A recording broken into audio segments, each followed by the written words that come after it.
Yo creo que muchos socialistas pensarán que no ha valido la pena. Incluso algunos ministros también pensarán que no ha valido la pena. Y por eso no me extraña que les dé tanta rabia que, mientras ellos apenas consiguen aprobar nada, después de retorcer todos sus principios, el PP esté consiguiendo ganar votaciones y llegar a acuerdos simplemente proponiendo propuestas de nuestro programa electoral. Bueno, el Gobierno arranca el año 2025 desesperado. El Gobierno está desesperado y el comodín de Franco se les hace más necesario que nunca. Puede investigar a su número 2, al todopoderoso José Luis Ábalos. Lo que se avecina en España es un terremoto político sin precedentes. Pedro Sánchez y Francine Armengol están acorralados, desesperados, viendo cómo su castillo de mentiras, corrupción y manipulación se desmorona ante sus propios ojos. El 2024 fue un año de caos, de parálisis legislativa, de un gobierno que no gobierna, de traiciones al país y de un saqueo sistemático a las instituciones. Pero lo que viene en 2025 será aún peor para ellos. El miedo se ha instalado en la Moncloa. Sánchez, que hasta hace poco se creía intocable, ahora no duerme tranquilo. Sabe que las investigaciones contra su círculo más cercano siguen avanzando. Sabe que su esposa está en la mira de la justicia, que su hermano tendrá que rendir cuentas en los tribunales y que su número 2, José Luis Ábalos, está a un paso del abismo. Y por si fuera poco, la inoperancia absoluta de su gobierno ha quedado en evidencia. En 2024 aprobaron menos leyes que en cualquier otro año no electoral en la historia democrática de España. ¿Su única actividad? Bloquear a la oposición y protegerse entre ellos. España se ha convertido en un caos total, con una inmigración descontrolada, un empobrecimiento brutal y una corrupción tan descarada que ni sus propios aliados pueden seguir tapándola. El gobierno está muerto. Solo falta su entierro. Pero Sánchez y Armengol no piensan caer sin pelear. Van a hacer lo imposible por aferrarse al poder. Van a pisotear la democracia, van a intensificar la represión, van a intentar censurar la verdad. Porque saben que cuando caigan, no habrá escapatoria. Pues muy buenos días a todos, gracias por acompañarnos en esta rueda de prensa. Sé que en la entrega de los premios parlamentarios de este año me lo disteis en primer lugar por no ser puntual y en segundo lugar por hacer las ruedas de prensa largas. Hoy he decidido ser puntual. Bueno, gracias a todos. A un día de terminar el año, creemos que es el momento de hacer balance de lo que ha dado de sí este gobierno en el Congreso de los Diputados, aunque lo cierto es que es difícil hacer balance de la nada. El Congreso ha aprobado en todo el año 23 textos legales, en concreto una reforma constitucional, la del artículo 49, 7 leyes ordinarias, 7 leyes orgánicas y 8 reales decretos leyes. Y cuando el Gobierno habla de 25, se refieren al total de la legislatura, porque se convalidaron 2 reales decretos leyes a finales de 2023. Pero el balance anual de este 2024 son 23 textos legales aprobados por la Cámara. 23. Esa es la cifra del balance. ¿Qué quiere decir esto históricamente? Pues algo muy sencillo, que en 2024 ha sido el año no electoral con menos leyes aprobadas en España. 2024 ha sido el año no electoral con menos leyes aprobadas en España. Es decir, el año en el que las Cortes Generales han sido menos útiles para el conjunto de la sociedad española. En todo el periodo desde la Constitución del 78 solo ha habido 2 años con menos leyes aprobadas. El 2008, con unas elecciones generales, y el 2016, que empezó constituyendo la Cámara tras las elecciones de diciembre de 2015, que tuvo otras elecciones después en julio y que no tuvo un presidente investido hasta octubre. Por lo tanto, incluso la mayoría de los años en los que el Congreso pasó meses disuelto por unas elecciones generales han tenido más leyes aprobadas que este año 2024, en el que el Congreso ha estado todo el año en funcionamiento.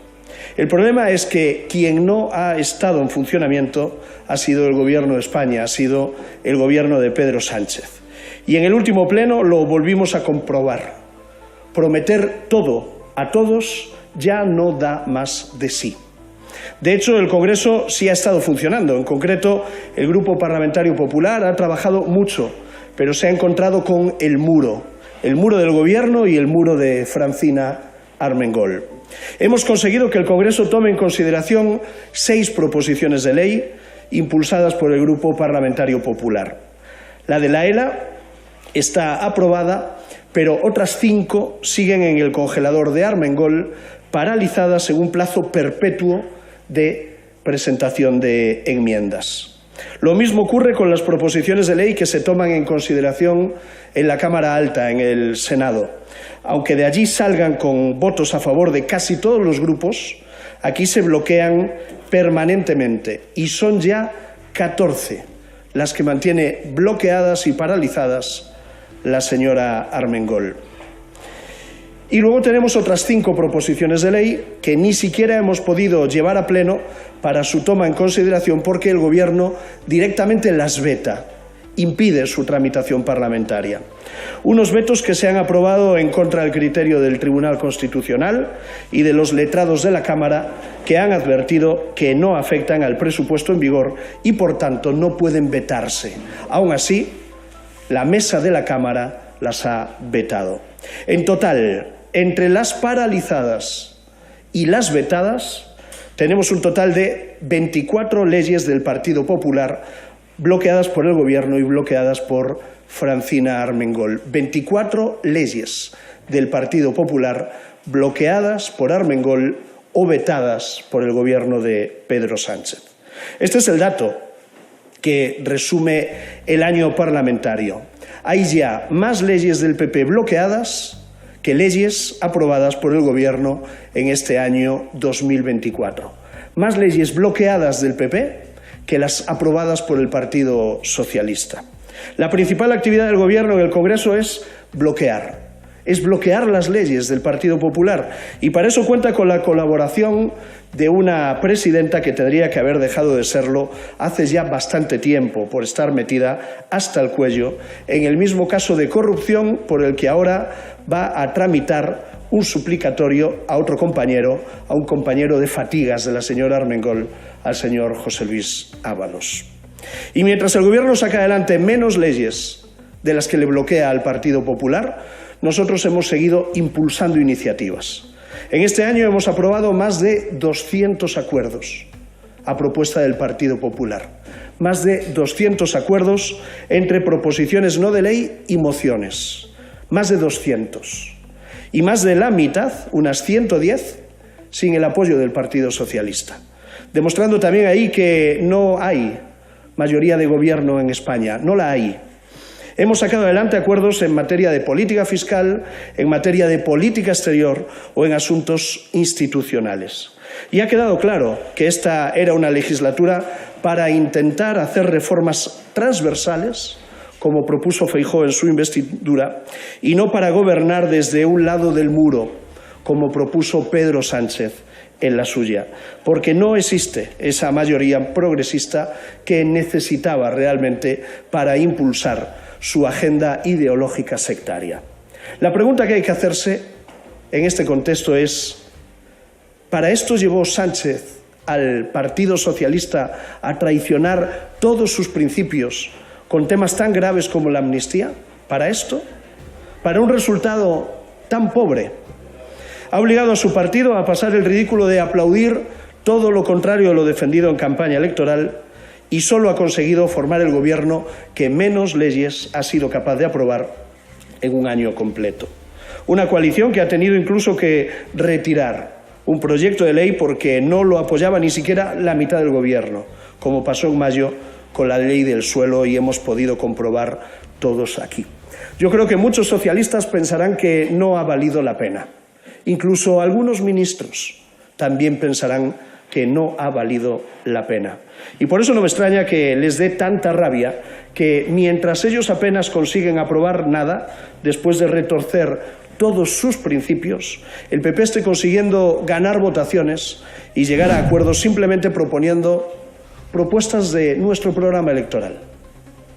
El PP está logrando sacar adelante medidas que hemos defendido siempre. Y el PSOE sigue sufriendo para aprobar sus leyes aún después de ceder en lo que había prometido no hacer nunca. No me extraña que les duela tanto al señor Bolaños o a la ministra Alegría, pero no es culpa nuestra que los sacrificios del PSOE hayan salido tan baratos. Los acuerdos que deberían preocuparles son los que ellos no son capaces de conseguir, ni siquiera después de venderse por una investidura. No los que conseguimos nosotros limpiamente y en beneficio del conjunto de la ciudadanía. En consecuencia, lo que hemos visto en este año 2024 que acaba ya, ha sido a un gobierno en caída libre. Hemos visto a un gobierno en descomposición que quiere extender su podredumbre a las Cortes Generales del Estado. Como él está paralizado, quiere contagiar al Congreso y paralizarlo también, a ver si así no se nota la diferencia. El gobierno zombi quiere hacer del Congreso una institución zombi también.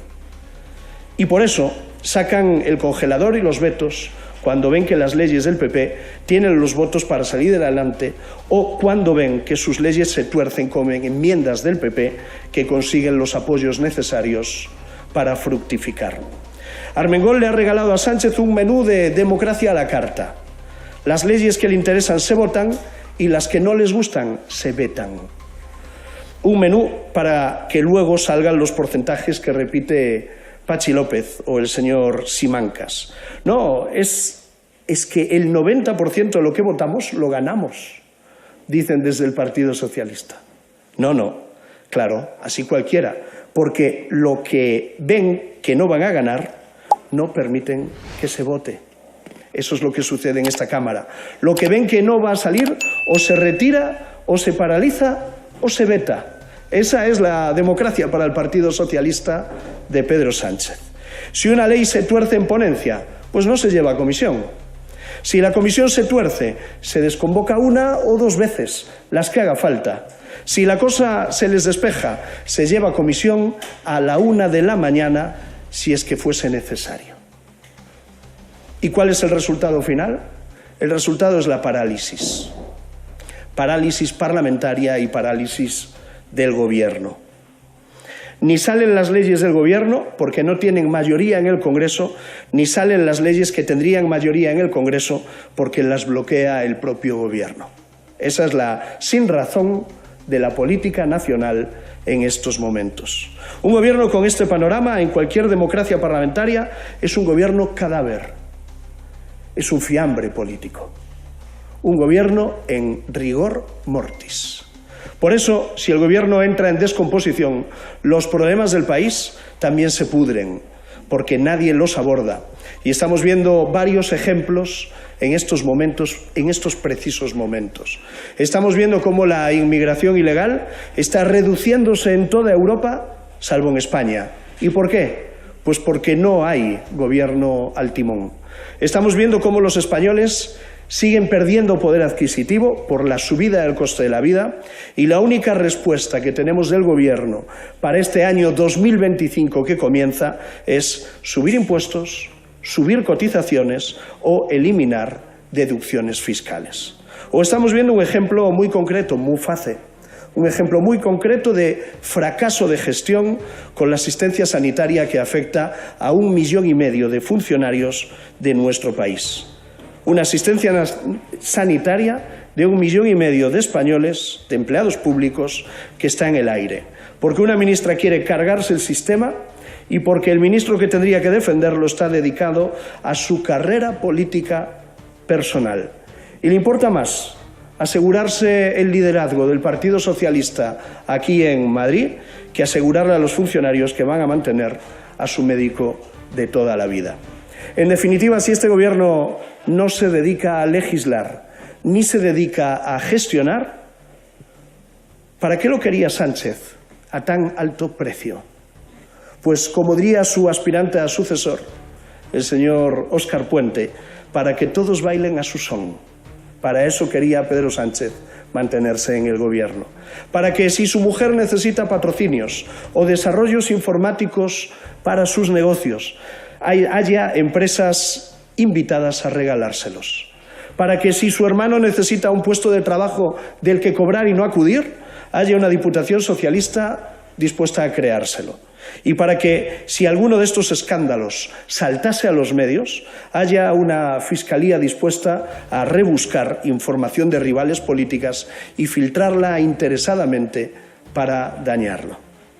Para eso y solo para eso está sirviendo el Gobierno de Sánchez, para tener las instituciones a su servicio y al de los suyos. Y por eso solo él es capaz de hacer un balance positivo de este año 2024 que finaliza. Y solo él es capaz de prever algo positivo para el año 2025 que comienza. Un año que va a empezar, y yo quiero recordarlo, con la votación de un suplicatorio en el Congreso, aquí, en las Cortes Generales, para que la justicia pueda investigar al número 2 de Pedro Sánchez, al señor José Luis Ábalos. Un año 2025 que va a comenzar con el hermano del presidente declarando ante un juzgado de Badajoz para explicar por qué le hicieron un puesto de trabajo a medida al que no acudía, pero por el que cobraba y tributaba en Portugal. Y el año 2025 va a comenzar con representantes de grandes empresas participadas o reguladas por el Estado, teniendo que explicar ante un juzgado de Madrid los favores que hicieron a la mujer del presidente para sus negocios particulares. Y con media fiscalía, explicando también ante el Tribunal Supremo qué hizo el fiscal general del Estado para ayudar a su gobierno a ganar el relato, explicando también por qué había mensajes que hizo desaparecer de su propio teléfono móvil. Llega ya el año 2025 y lo que viene no es un año normal, no es un año normal de legislatura, es un remake malo de El Padrino, protagonizado por el número 1, Pedro Sánchez.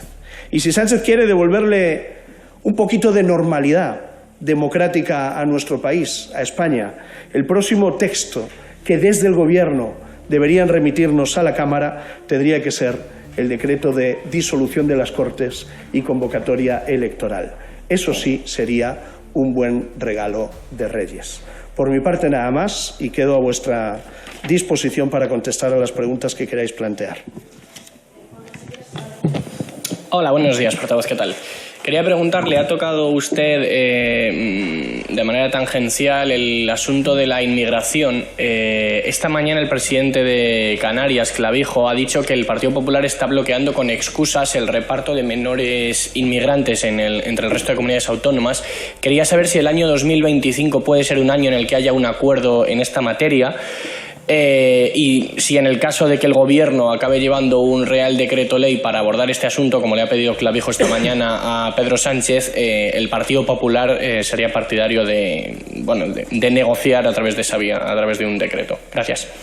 Mira, la realidad es que la crisis migratoria es un asunto que preocupa mucho a los españoles y que preocupa muy poco al Gobierno de Pedro Sánchez, que solo tiene tiempo de ocuparse de sus propios problemas. Y eso es lo que hemos podido comprobar a lo largo de todos los meses del año 2024. Sánchez está usando el drama migratorio para intentar tumbar el Gobierno de Canarias. No tengo ninguna duda de que es así. Es lo único que pretende Pedro Sánchez. Y la realidad es que España necesita un gobierno que gobierne y un presidente capaz de ofrecer una política migratoria seria, más allá de consignas buenistas.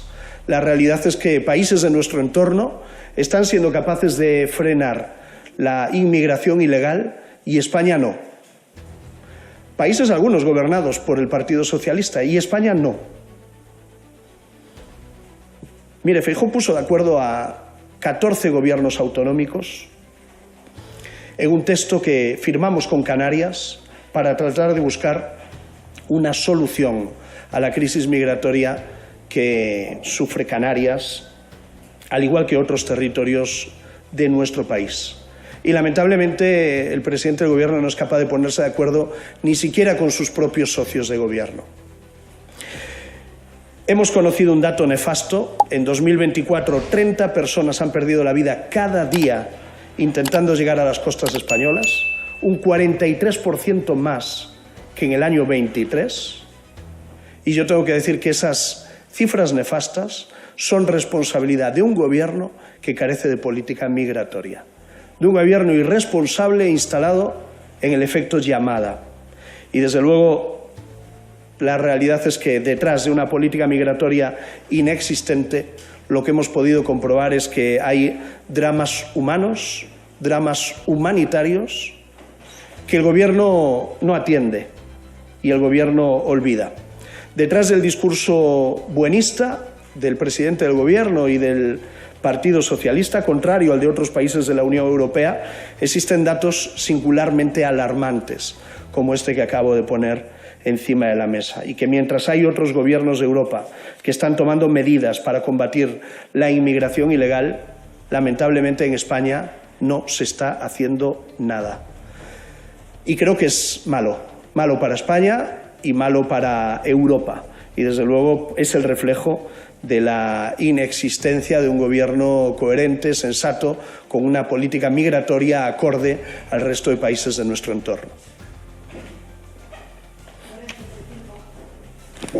Buenos días, portavoz. Yo le quería hacer dos preguntas. Primero, insistirle en la pregunta de mi compañero y saber si desde el PP van a atender a la llamada de Clavijo de intentar entrar en la senda del diálogo y lograr un acuerdo, dice Clavijo, sin excusas. Y también le quería preguntar por la manifestación de ayer en Valencia. Según datos de delegación del Gobierno, se manifestaron más de 80.000 personas contra la gestión de la Dana, pero particularmente contra el presidente Mazón. No sé si nos puede hacer una valoración. Gracias. Bien, nosotros hemos acudido a distintas reuniones convocadas por el Gobierno de España para hablar de la crisis migratoria. Y lo que nos hemos encontrado es un gobierno que no está dispuesto a cambiar su política migratoria y que cree que lo que está sucediendo debe convertirse en algo estructural. Y nosotros creemos que no. Que nosotros creemos que tenemos un gobierno que no ha sabido estar a la altura y que si otros países de nuestro entorno han sido capaces de frenar la inmigración ilegal, España debería haberlo sido también, y que lamentablemente no hay nadie al frente del timón, ¿no? La situación es tan grave que esto no se arregla con repartos puntuales de menores entre comunidades autónomas.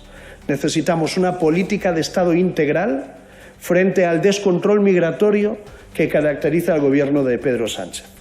Y nosotros hemos sido capaces de poner de acuerdo a 12 comunidades y 2 ciudades autónomas. ¿Por qué el gobierno no ha sido capaz de llevar una propuesta a la conferencia de presidentes que se celebró en Santander? ¿Por qué el gobierno solo escuchó a las comunidades autónomas y obligados después de 3 años sin convocar esa conferencia y sin embargo no llevó allí una propuesta para llegar a un acuerdo entre las comunidades autónomas? ¿Simplemente por desidia? ¿Simplemente por desinterés? ¿O simplemente porque el PSOE, el Gobierno y Pedro Sánchez lo único que quieren es deteriorar al Gobierno de Canarias y conseguir su ruptura? No lo sabemos, esa es la realidad. Lamentablemente no lo sabemos, ¿no? Con respecto a Valencia, mire, es el momento de la reconstrucción. Y es el momento de trabajar todos juntos en favor de los afectados y que se pueda recuperar la normalidad lo antes posible. Nosotros no vamos a estar en otra cosa y el Gobierno de Sánchez lo que estamos viendo es que lleva desde el primer momento instalado en el rédito político de la tragedia, desde el primer momento, desde el minuto 1. Y nosotros lo que creemos es que no es razonable. Ellos sabrán y tendrán que dar explicaciones a los valencianos de por qué no estuvieron ni antes, ni durante la catástrofe, ni ahora, en el tiempo de la reconstrucción. Nosotros exigimos al Gobierno que ponga al menos la mitad de esfuerzo y empeño en ayudar a los afectados del que está poniendo en derribar al Gobierno de Carlos Mazón. Nos parece que la actitud del Gobierno, después de escuchar a la delegada del Gobierno recientemente, es francamente lamentable y es una falta de colaboración institucional sin precedentes. Y la realidad es que el Gobierno de Sánchez sigue mandando las ayudas a cuentagotas en contraposición a lo que está haciendo el Gobierno de la Generalitat Valenciana, que está trabajando día a día, todos los días, para atender a las personas que están pasando dificultades.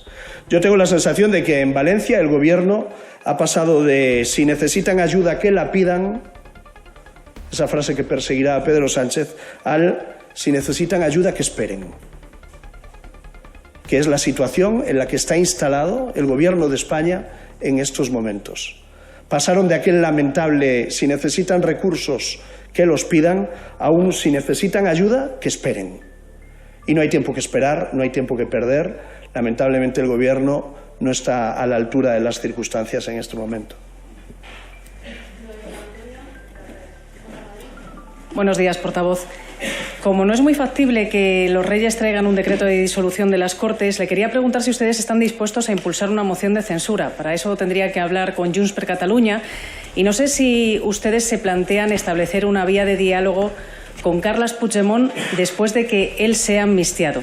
También le quería preguntar qué le parece que el Consejo de Ministros se esté convirtiendo en una cantera del PSOE para las autonómicas. Pilar Alegría para Aragón, Óscar López para Madrid y, bueno, posiblemente también María Jesús Montero. Gracias. Sí, efectivamente, Sánchez ha convertido el Consejo de Ministros en una especie de comité electoral o comité de campaña del Partido Socialista. Ciertamente no había nadie que gobernase, no había nadie que gestionase dentro del Consejo de Ministros y ha preferido Sánchez dedicarlos a la ardua tarea de hacerle oposición a los gobiernos del PP en las comunidades autónomas. Qué lamentable, qué uso partidista de los recursos públicos más inadmisible, ¿no? Miren, nosotros vamos a seguir defendiendo el interés general. Nosotros vamos a seguir defendiendo nuestra hoja de ruta y nosotros vamos a seguir defendiendo nuestro programa electoral, en el que llevábamos bajar impuestos a los españoles. Lo hemos conseguido en el último paquete fiscal aprobado aquí, imponiendo enmiendas que supone una rebaja fiscal de 6.500 millones de euros para el año 2025. Nos sentimos tremendamente orgullosos de traer en forma de enmienda nuestro programa electoral, conseguir rebajas porque hay otros partidos que se suman a nuestras propuestas, como es el caso de Junts y en determinadas circunstancias también el PNV. Y eso no quiere decir que haya cambiado nuestra posición con respecto a Junts. Nuestra posición sigue siendo lo mismo. Sánchez solo es capaz de llegar a acuerdos subastando el Estado y Feijóo ha demostrado que nosotros somos capaces de lograr bajadas de impuestos contempladas en nuestro programa electoral sin chantajes y sin cesiones. Fíjese usted todo lo que nos diferencia con respecto al Partido Socialista de Pedro Sánchez. Y permítanos soñar. Pidamos a los Reyes Magos ese decreto de disolución de las Cortes, no solo porque sería una buena noticia desde el punto de vista partidista, sino porque creemos que es lo que mejor le podría pasar a España. ¿La relación con Puigdemont, por favor? Sí, nuestra relación es la que es, ¿no? Desde luego es Pedro Sánchez el que está muy preocupado, muy necesitado de esa foto para lograr que esta legislatura se pueda añadir un poco más, pero yo solo puedo decir en relación a eso que quien pactó su investidura en Suiza a cambio del borrado de delitos de Puigdemont fue Pedro Sánchez, no fue Alberto Núñez Feijóo, fue Pedro Sánchez. Y quien acepta fotografiarse con un prófugo como si fueran presidentes de dos naciones equiparables es también Pedro Sánchez. Allá cada cual, desde luego, la historia está reservando un pedestal para Pedro Sánchez, pero no será en el frontispicio de ningún edificio público, será en los sótanos de la política más baja de la historia de nuestro país. Hola, ¿qué tal? Buenas tardes ya, portavoz. Quería aclarar un asunto en la cuestión de migración que le preguntaba Juan. Usted ha dicho que el Gobierno quiere que sea algo estructural. Y luego ha dicho usted también que esto no se puede quedar en una solución de un reparto puntual de menores. Entonces, por aclarar si realmente tiene que ser una solución estructural, pero primero usted ha dicho que el Gobierno lo quería y ustedes no, o si una solución de conjunto. Bueno, aclarar ese punto que no me ha quedado muy claro.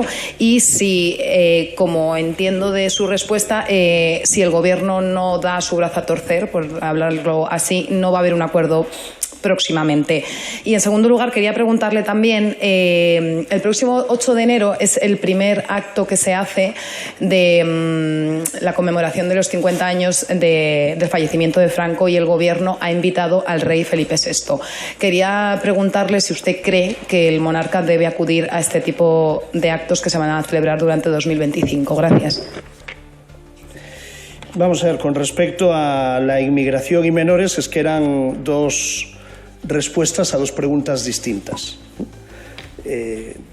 Y por lo tanto, ¿qué quiero decir? Pues lo que he dicho.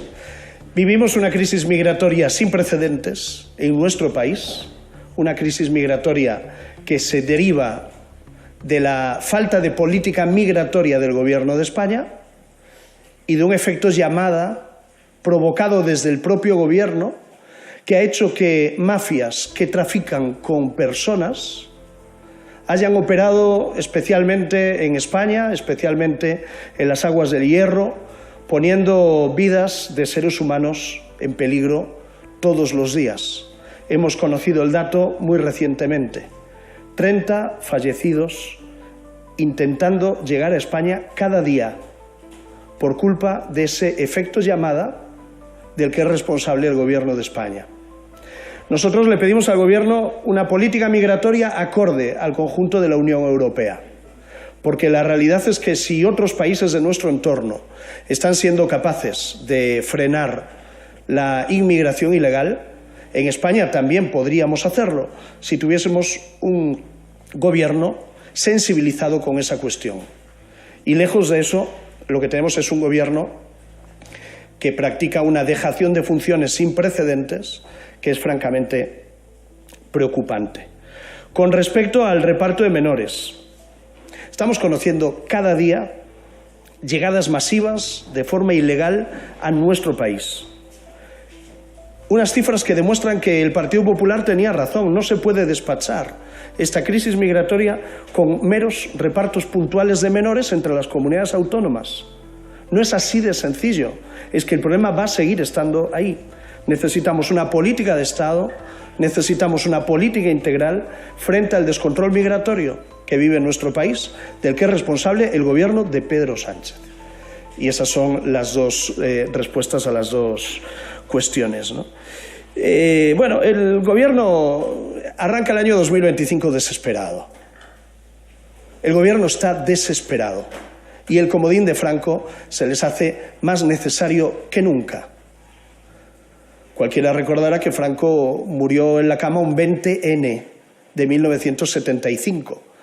No sé qué se celebra el 8 de enero del 2025. Supongo que la flebitis que padecía el dictador. El comodín de Franco es fruto de la desesperación en la que vive instalado el Gobierno de España. El presidente del Gobierno necesita a Franco más vivo que nunca, una vez que tiene a su mujer investigada por un tribunal de Madrid, una vez que otro juzgado en Badajoz investiga a su hermano, y sabiendo que en enero esta Cámara tendrá que aprobar el suplicatorio para que el Tribunal Supremo pueda investigar a su número 2, al todopoderoso José Luis Ábalos. Eso es lo que a Pedro Sánchez preocupa. Y Sánchez necesita hasta 100 actos para tratar de tapar la degradación judicial en la que ha instalado a su propio Gobierno. Sánchez está desesperado. Este es un Gobierno que se encuentra en una situación desesperada, porque los que venían a combatir la corrupción se ve que la practicaron desde el minuto 1 para su beneficio y el de los suyos. El 2 será juzgado por el Tribunal Supremo y el 1 está cada vez más cercado. Y por eso él necesita desenterrar a Franco, si pudiese una vez más, y colocarlo en el gran protagonista de la política española. Nosotros no le vamos a seguir el juego, nosotros somos más de celebrar la Constitución que trajo la democracia a España. Y esa se conmemora cada 6 de diciembre. Bueno, la conmemoran los que la conmemoran, porque los socios de Sánchez no, ninguno. Ninguno ha estado aquí el 6 de diciembre, conmemorando el 46 aniversario de la Constitución. La conmemoramos los demócratas, la Constitución española, que cuando juramos nuestro cargo prometimos cumplir y hacer cumplir. Se ve que Sánchez juró en vano aquel día. Pero la realidad es que cada vez que sale Franco a pasear, es que el gobierno está más desesperado que ayer. Bueno, muchísimas gracias. Lo que hemos visto hasta ahora no es nada en comparación con lo que viene. Pedro Sánchez y Francine Armengol no tienen escapatoria. La justicia avanza, la indignación del pueblo crece y su maquinaria de mentiras ya no surte efecto. El 2025 será el año de la caída. El año donde los corruptos tendrán que responder por sus crímenes. El año donde España despertará y tomará las riendas de su futuro. Sánchez sabe que el tiempo se le acaba. Su gobierno no puede sostenerse con una economía arruinada, una inmigración fuera de control y un descontento social que crece como una bola de nieve. Ya nadie cree sus mentiras. Ni siquiera dentro de su propio partido. Las ratas comienzan a abandonar el barco. Pero, ¿qué hará Sánchez para resistir? Intentará lo de siempre, usar el comodín de Franco, dividir a los españoles, avivar la confrontación, aumentar la represión y manipular las instituciones para salvar su pellejo. Pero esta vez no le servirá.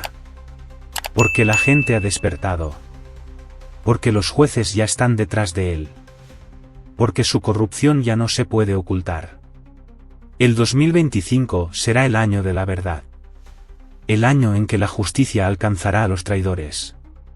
El año en que España le dirá basta a Pedro Sánchez. Y cuando eso suceda, cuando la verdad lo arrastre, cuando la indignación lo aplaste, cuando el pueblo recupere su país, no habrá lugar donde Sánchez, Armengol y toda su mafia puedan esconderse. Porque la justicia siempre llega. Porque la verdad siempre gana. Porque España no perdona.